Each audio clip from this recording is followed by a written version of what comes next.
بسم اللہ الرحمن الرحیم۔ السلام علیکم ناظرین، اپنی نیکسٹ ویڈیو کے ساتھ آپ کو ویلکم کرتا ہوں اپنے اس چینل میں۔ امید ہے آپ سب خیریت سے ہوں گے۔ چلتے ہیں آج کی اہم نیوز کی جانب۔ سب سے پہلے بات کریں گے اسپین کا جو نیا لائٹ سسٹم ہے اس پہ، اس کے بعد یورپ انگلینڈ کی تازہ ترین کرونا کی صورتحال اور سفری پابندیوں کی صورتحال۔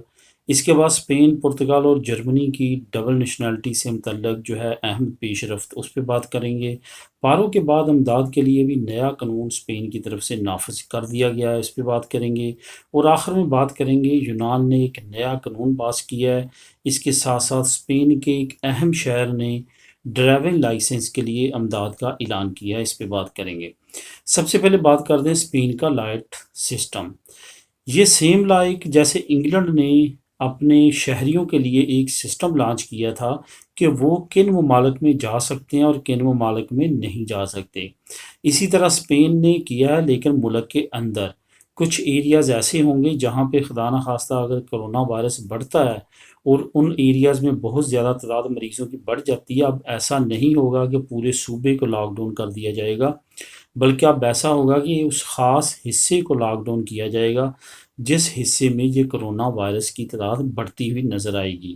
یہاں پہ آپ کو یہ بھی بتاتا چلوں کہ اسپین نے وقفے سے آہستہ آہستہ تمام صوبوں سے اپنی ریسٹرکشنز ختم کر دی ہیں، اور یہ وزارت صحت کی طرف سے اناؤنس کیا گیا ہے کہ یہ صوبوں پہ ڈپینڈ کرتا ہے کہ وہ اس لائٹ سسٹم پہ جو ہے وہ کرتی ہیں عمل یا نہیں کرتی۔ اگر کوئی صوبہ یہ سمجھتا ہے کہ اس کی ضرورت نہیں ہے تو وہ آزاد ہوگا اس لائٹ سسٹم کو اپنانے میں یا اس کو چھوڑنے میں۔ اس کے بعد اوورآل جو اسپین کی کنڈیشن ہے وہ تو بہت بہتر ہے۔ جو سفری ریسٹرکشنز ہیں وہ بھی ختم ہو چکی ہیں، جیسے میں نے کل بھی آپ کو ساتھ ویڈیو میں شیئر کیا تھا کہ 3 ممالک کے علاوہ باقی تمام ممالک کے شہری جو ہیں وہ بلا ٹوک آ سکتے ہیں۔ شرط صرف یہ ہے کہ یا تو 14 دن پہلے انہوں نے ویکسین لگوائی ہو، دونوں ڈوز، اس کے ساتھ ساتھ PCR ٹیسٹ بھی ان کا نیگیٹو ہو۔ لیکن جو 3 ممالک کے شہری ہیں جس میں انڈیا، برازیل اور ساؤتھ افریقہ ہے، وہاں کے شہریوں کے لیے لازمی ہے کہ وہ جب آتے ہیں تو ان کے پاس جو نیگیٹو ٹیسٹ تو ہو ہی، لیکن اس کے ساتھ ساتھ انہوں نے 10 دن کے لیے ان کو رہنا پڑے گا کارتین میں، چاہے ہوٹل میں یا اپنے گھر میں۔ ان کو ایسے ایک سسٹم کے تحت رکھا جائے گا 10 دن کے لیے۔ اگر ان کا ٹیسٹ نیگیٹو آتا ہے تو 7 دن کے لیے، اگر خدا نخواستہ ان کے پاس پازیٹیو آ جاتا ہے ان کا تو 10 دن کے لیے لازمی طور پہ ان کو رہنا پڑے گا۔ اس کے ساتھ ساتھ ڈوز بھی ان کے لیے لازمی ہوگی۔ تو یہ جو ہے یہ اسپین کے لیے تمام طریقہ کار واضح ہے۔ اس کے بعد یورپ اور انگلینڈ کی تازہ ترین اوورآل یورپی یونین کے تمام ممالک نے ریسٹرکشنز بہت حد تک ختم کر دی ہیں۔ فن لینڈ نے ذرا ریسٹرکشنز لگائی ہیں اس مہینے کے آخر تک۔ صرف اور صرف مالٹا شہر کو اجازت دی گئی ہے فن لینڈ کی طرف سے کہ اس کے شہری جو ہیں وہ آ جا سکتے ہیں، باقی تمام یورپی یونین کے اوپر ریسٹرکشنز ہیں فی الحال وہاں پہ سفر کرنے کے لیے۔ اس کے بعد باقی یورپی ممالک جو ہیں وہ تقریباً اوپن ہو چکے ہیں۔ جو ویکسین پاسپورٹ ہے اس کا اجرا بھی بڑی تیزی کے ساتھ جاری ہے، تقریباً تمام ممالک نے شروع کر دیا ہے۔ اسپین نے بھی شروع کر دیا ہے۔ اگر اسپین سے بھی اجرا کروانا چاہتا ہے تو وہ محکمہ صحت سے رابطہ کر سکتا ہے۔ اس کے بعد انگلینڈ کی کنڈیشن اس وقت کافی زیادہ کریٹیکل ہوتی جا رہی ہے کیونکہ وہاں پہ انڈین وائرس بڑی تیزی کے ساتھ پھیل رہا ہے، لیکن وزارت صحت انگلینڈ کی طرف سے یہ اناؤنس کیا گیا ہے کہ یہ اس طرح سے ہم اس کو نہیں پھیلنے دیں گے جس طرح سے پہلے کرونا کی دوسری اقسام پھیلی ہیں، کیونکہ اب انہوں نے ان ایریاز کو لاک ڈاؤن کر دیا ہے جس ایریا میں کافی زیادہ مریض تھے، اور بہت زیادہ سخت چیکنگ کر دی گئی ہے اور بہت زیادہ ٹیسٹنگ ہو رہی ہے تاکہ زیادہ سے زیادہ مریض جو اس میں مبتلا ہو چکے ہیں ان کو کنٹرول کیا جائے تاکہ مزید لوگوں میں وہ نہ پھیل سکے۔ امید یہی ظاہر کی جا رہی ہے کہ انگلینڈ جو ہے اس کو کور کر لے گا۔ اب بات کرتے ہیں اسپین، پرتگال اور جرمنی کی ڈبل نیشنلٹی کے بارے میں۔ اسپین، پرتگال، جرمنی کی ڈبل نیشنلٹی کے بارے میں کئی سالوں سے کام جاری ہے، لیکن اس حکومت میں زیادہ جو ہے وہ اس وجہ سے بھی امید ہے کہ یہ اوورسیز پاکستانیوں کے لیے کافی اچھی پالیسیز لے کے آتی ہے اور کافی زیادہ ہمدردی رکھتی ہے اوورسیز پاکستانیوں کے لیے۔ یہی وجہ ہے کہ اس سال کے اندر 19 کمیٹی کی جو میٹنگز ہیں وہ ہو چکی ہیں یورپ کے ڈبل نیشنلٹی کے قانون کے مطابق، اور اب حکومت پاکستان نے ایک کمیٹی تشکیل دی ہے جو جرمنی، پرتگال، اسپین، ان تینوں شہروں اور اس کے ساتھ ساتھ وہ ملک جن کے ابھی تک پاکستان کے ساتھ معاہدے نہیں ہیں ڈبل نیشنلٹی کے، ان کے دورے کریں گی اور ان کی حکومتوں کو آمادہ کریں گی ڈبل نیشنلٹی کے لیے۔ قانون میں کیا تبدیلیاں لے کے آنی پڑیں گی ان کی ڈبل نیشنلٹی کے قانون کا پاس کروانے کے لیے، اس پہ وہ کمیٹیز کام کریں گی۔ یہ ان قریب جو کمیٹی ہے وہ دورہ شروع کر دے گی، اور یہ دورہ عین متوقع ہے، پہلے جرمنی کا کیا جائے گا، اس کے بعد اسپین اور پرتگال کا یہ دورہ کیا جائے گا، تاکہ وہاں کے رہنے والے پاکستانیوں کو ڈبل نیشنلٹی کا فائدہ پہنچ سکے۔ جہاں تک بات جرمنی کا تقریباً کام آدھے سے زیادہ کمپلیٹ ہے، اور پرتگال کی بھی بہت زیادہ امید ہے کہ ان قریب نوٹیفیکیشن جاری ہو جائے گا، لیکن کچھ قانونی پیچیدگیاں ایسی ہیں جو کہ پرتگال کی حکومت کے ساتھ ڈسکس کرنی بہت ضروری ہے حکومت پاکستان کو۔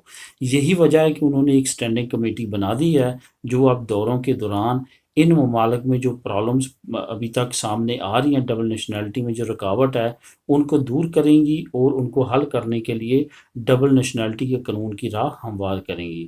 امید ہے کہ انشاءاللہ تعالیٰ اس سال کے اندر ان تینوں ممالک کے لوگوں کو ڈبل نیشنلٹی کا جو ہے فیسلٹی وہ مل جائے گی۔ جہاں تک بات ہے متعلقہ کونسلیٹ امبیسی کی، تو ان سے جب بھی بات کی جاتی ہے، میں اسپیشلی بات کروں گا اسپین کی، تو وہ بھی یہی کہتے ہیں کہ مراحل جو ہیں وہ آخری نہج تک پہنچ چکے ہیں، اور بہت جلد جو ہے وہ ڈبل نیشنلٹی کی راہ ہموار ہو جائے گی اور تمام لوگوں کو ڈبل نیشنلٹی ملنا شروع ہو جائے گی۔ لیکن فی الحال کچھ چیزیں ایسی ہیں جو انکلیئر ہیں، جو عنقریب انشاءاللہ تعالیٰ کلیئر ہو جائیں گی۔ اب بات کرتے ہیں پارو اور امداد کے بارے میں۔ جیسے میں نے کل آپ لوگوں کے ساتھ بات کی تھی، ایک قانون شیئر کیا تھا کہ پارو کے بارے میں حکومت اسپین نے ایک نیا جو ہے وہ قانون پاس کیا ہے۔ جیسا کہ آپ جانتے ہیں کہ ایرے تیوے بہت زیادہ لوگ تھے، ایرے تے دینے کے بعد اب جولائی میں جو ہے وہ حکومت تمام امپریسز، تمام کمپنی سے یہ بندی ہٹا لے گی کہ وہ اپنے ملازموں کو نکال سکتے ہیں، رکھ سکتے ہیں۔ اس سے پہلے حکومت اسپین نے بندی لگائی ہوئی تھی کہ وہ اپنے ملازموں کو خود نہیں نکال سکتے۔ اب کیا ہوگا، اگر اب وہ خود نکالتے ہیں تو بہت بڑی تعداد میں لوگ پارو پہ جا سکتے ہیں، جس کو حکومت کو خطرہ ہے۔ یہی وجہ ہے کہ انہوں نے قانون پاس کیا ہے پارو کے بارے میں کہ جو بھی بندہ پارو اپلائی کرے گا وہ کم از کم 3 کمپنیوں میں اپلائی کرے گا، اس کے ثبوت دے گا کہ اس نے کوریکولم دیے ہیں 3 کمپنیوں میں، کم از کم ایک کمپنی میں اس کا انٹرویو ہونا لازمی ہے، اس کے بعد وہ پارو اپلائی کرے گا تو اس کو ملے گی۔ اب انہوں نے ایودا کا بھی اناؤنس کیا۔ ایودا جو پارو ختم ہو جاتی ہے اس کے بعد جو آپ کی ایودا لگتی ہے تقریباً 400 کچھ یورو، وہ جو ہے اس پہ بھی اب انہوں نے بندی لگا دی ہے، اور اس پہ یہ اناؤنس کیا گیا کہ یہی سیم ریسٹرکشنز، یہی سیم قانون جو ہے اس پارو پہ بھی امپلیمنٹ ہوں گے۔ وہ لگوانے سے پہلے آپ نے کیا کرنا ہے، آپ نے یہی قانون فالو کرنا ہے، کم از کم 3 کمپنیوں کا آپ نے شو کروانا ہے کہ آپ نے کوریکولم دیا ہے، اس کے ساتھ ساتھ آپ نے یہ شو کروانا ہے کہ کسی ایک جگہ پہ آپ نے انٹرویو بھی دیا ہے، ساتھ ساتھ دیوندری ایمپلیو یعنی کہ آپ کا اندراج ہونا بھی ضروری ہے جو متعلقہ لیبر ڈپارٹمنٹ ہے کہ آپ جاب تلاش کر رہے ہیں۔ اگر آپ کا وہاں پہ بھی اندراج نہیں ہوگا تو آپ کو نہ تو پارو ملے گی اور نہ ہی آپ کو ایودا ملے گی۔ اب بات کرتے ہیں یونان کے نئے قانون کے بارے میں۔ یونان نے ایک نیا قانون پاس کیا جس میں پاکستان، افغانستان، بنگلہ دیش، شام اور صومالیہ، ان 5 ملکوں کے لوگوں پہ بندی لگا دیا کہ ان کو امیگرینٹس کے ذریعے امیگریشن، اسائلم، ریفیوجی نہیں دیا جائے گا، کیونکہ ان ممالک کے باشندے جو ہیں وہ ترکی کے راستے سے ہوتے ہوئے یونان آتے ہیں۔ ساتھ ساتھ ان کا یہ بھی کہنا تھا کہ ان کا مذہب، ان کی ثقافت ترکی کے ساتھ بڑی ملتی جلتی ہے، تو ان کو چاہیے کہ ترکی میں رہیں اور ترکی ان کو اسائلم دے، ریفیوجی دے، یہ یونان نہ آئیں۔ یہ قانون پاس ہونے کے بعد اب جو یونان ہے وہاں پہ ان ملکوں کے باشندے جو ہیں وہ اسائلم اپلائی نہیں کر سکیں گے، ازیل اپلائی نہیں کر سکیں گے، جس کا ڈائریکٹلی انڈائریکٹلی ان ممالک کے باشندوں کو نقصان ہوگا۔ لیکن یہاں پہ یہ بھی بتاتا چلوں کہ ترکی اور یونان کے درمیان کافی عرصے سے لڑائیاں جاری ہیں اور ان کے درمیان جنگیں بھی ہو چکی ہیں، اس وجہ سے یہ دونوں کے درمیان ایسے قانون پاس ہوتے رہتے ہیں۔ اب ڈپینڈ کرتا ہے کہ اس قانون پاس ہونے کے بعد اس پہ امپلیمنٹ کس طرح سے ہوتا ہے۔ کیا یونان میں ان ملکوں سے لوگ آنا بند ہو جاتے ہیں؟ کیا یورپی یونین اس قانون کے خلاف کی ایکشن لیتی ہے، یا ہیومن رائٹس آرگنائزیشنز کوئی اس کے خلاف کی ایسا اقدام اٹھاتی ہیں کہ یونان کو اس ایسے اقدام سے منع کیا جا سکے۔ اب بات کرتے ہیں اسپین ڈرائیونگ لائسنس کے لیے امداد کی۔ اسپین کے ایک اہم شہر جس کی میں لنک آپ کو نیچے ڈسکرپشن میں دے دوں گا، مالاگا میں اناؤنس کیا گیا ہے۔ امداد تو بہت تھوڑی ہے لیکن جتنی بھی ہے اتنی لینی چاہیے۔ 100 یورو کی امداد کا اعلان کیا گیا ہے اگر کوئی ڈرائیونگ لائسنس کرنا چاہتا ہے، جو 35,000 لوگوں کو یہ دیا جائے گا۔ تو اگر آپ بھی مالاگا میں رہتے ہیں اور ڈرائیونگ لائسنس کرنا چاہتے ہیں تو نیچے ڈسکرپشن میں لنک دے دوں گا، اس کو کلک کر کے آپ بھی تمام انفارمیشن لینے کے بعد اجنتا منتو دی مالاگا میں اپلائی کر سکتے ہیں اور ڈرائیونگ لائسنس کر سکتے ہیں۔ تو یہ تھی آج کی اہم نیوز۔ ملیں گے نیکسٹ ویڈیو میں نئی نیوز اپڈیٹ کے ساتھ۔ اللہ حافظ۔